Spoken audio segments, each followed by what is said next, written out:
कौन से कलाकार पर सुनोगे झूठी कहानी?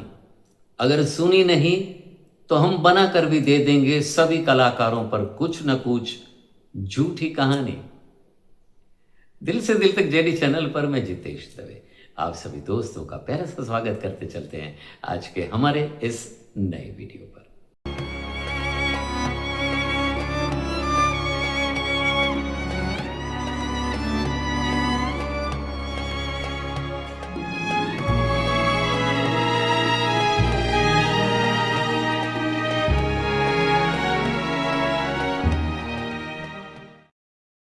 हेलो फैमिली, ओपनिंग सुनकर के आप जरूर से चौंक उठे होंगे कि ये जेडी भाई क्या बोल रहे हैं। दरअसल ये बात हकीकत है।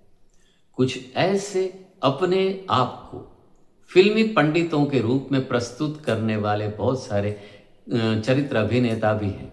कुछ ऐसे आरजे भी हैं जिन्हें जबान पर जो किस्सा याद आ गया वो खुद पंडित है ऐसा बता करके हर एक फनकार पर कोई ना कोई ऐसी तथ्य बिना की कहानी बना ही देते हैं जैसे ये पूरी तरह से सच्ची हो। बिल्कुल उसी तरह से प्रस्तुत भी कर दी जाती है और होता ये है कि ये सभी कहानियां हो जाती है वायरल। एक ऐसी ही कहानी मुकेश जी पर और साइगल साहब पर भी चल रही है। बिल्कुल एक ऐसी कहानी एक मशहूर व मारूफ चरित्र अभिनेता जो फिल्मी पंडित के रूप में जाने भी जाते हैं, लेकिन उन्होंने ही बताई थी। जब हमने खैर इस पर रिसर्च की तो पता चला कि ये पूरी की पूरी कहानी उल्टी है। ये पूरी कहानी का कहीं किसी से कोई लेना देना तक नहीं। ये मूलतः कहानी है के.एल. साइगल साहब और मुकेश जी पर।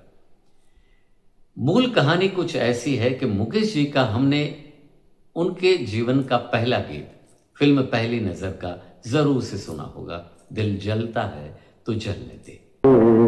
जलता है तो जल। मुकेश जी का ये पहला गीत पहले लिसनिंग में ही हमें ऐसी इम्पैक्ट देता है जैसे ये गाना के.एल. साइगल साहब ने गाया है। लेकिन मुकेश जी का ये पहला गीत जब साइगल साहब ने भी सुना तो वो भी बड़े मुतासिर हुए और उन्होंने भी पूछा था अपने दोस्तों से, अपने साथियों से कि ये फला फला गाना मैंने कब गाया है। लेकिन जब उन्हें पता चला कि ये उनकी खुद की आवाज़ नहीं थी, मुकेश जी की आवाज़ थी, तो साइगल साहब मुकेश जी से बड़े इम्प्रेस हुए थे कि ये कलाकार, नया कलाकार अच्छा गाता है। लेकिन एक किस्सा ऐसा हुआ कि फिल्म पहली नज़र के मुख्य अभिनेता मोतीलाल जी, उनके घर पर एक पार्टी का आयोजन था जिसमें साइगल साहब भी मौजूद थे और मुकेश जी भी मौजूद होने वाले थे। तो मोतीलाल जी की उस पार्टी पर साइगल साहब से फरमाइश की गई कि आप अपने गाए हुए गीतों में से कुछ गीतों को, चुनिंदा गीतों को प्रस्तुत करें। तो साइगल साहब अपने साथ अपना हारमोनियम लेकर के नहीं गए थे। तो मुकेश जी ने साइगल साहब से कहा कि मेरे साथ मेरा हारमोनियम है जिस पर आप संगति कर सकते हैं, आप प्ले कर सकते हैं, अकम्पनीमेंट के लिए आप मेरा हारमोनियम यूज़ कीजिए। तो साइगल साहब ने मुकेश जी का वो हारमोनियम बजाया, अब उनके साथ जुगलबंदी भी की, गाया। और बाद में जब महफिल कंप्लीट हुई तो साइगल साहब ने ये हारमोनियम मुकेश जी को परत वापस करने की बात कही। तो मुकेश जी ने कहा कि आप रखिए, अगर आपको चाहिए तो ये मेरे लिए भी बड़ी खुशी की बात है कि आपने मेरा हारमोनियम प्ले किया, आप रख लीजिए। लेकिन साइगल साहब ने विनम्रता से कहा कि नहीं, मुझे आपने कोऑपरेट किया, आप अच्छा गाते हैं, लेकिन आपका हारमोनियम आप अपने पास रखें। तो मुकेश जी ने पूरी जिंदगी उसी हारमोनियम को साइगल साहब के प्रसाद के स्वरूप अपने साथ संभाल करके रखा जीवन पर्यंत, और सारी उम्र उस पर रियाज करते रहे। लेकिन बात करते हैं सोशल मीडिया के आज के दौर में, इसी घटना को कुछ ऐसे उल्टा करके प्रस्तुत कर दिया गया था कि के.एल. साइगल साहब ने खुद ने मुकेश जी से मुतासिर होकर के अपना हारमोनियम भेंट कर दिया था। दरअसल ये किस्सा पूरी तरह से फेक है।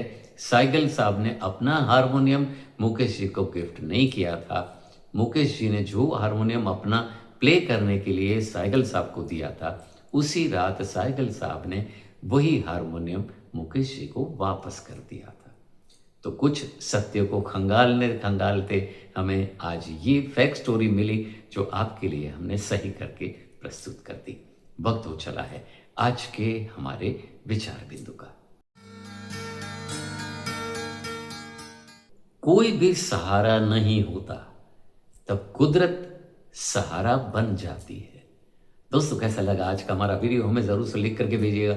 आप सभी के वैल्यूएबल कमेंट्स के लिए हम बेसब्री से इंतज़ार करते हैं। अगर आप चाहें हमारी वीडियोस को लाइक करिए, अपने दोस्तों के साथ शेयर भी करिए। अगर आप चाहें तो हमारे चैनल को ज़रूर से सब्सक्राइब करिएगा और हाँ, बेल नोटिफिकेशन और ऑल के बटन को भी ज़रूर से क्लिक करिएगा। आप सभी को हमारे वीडियोस के नोटिफिकेशन सबसे पहले मिल जाया करेंगे। मिलेंगे बिल्कुल ही ऐसी नई प्यारी सी तरोताज़ा सी वीडियो के साथ, दिल से दिल तक चेरी चैनल पर। तब तक bye bye, take care, save water, save our mother earth.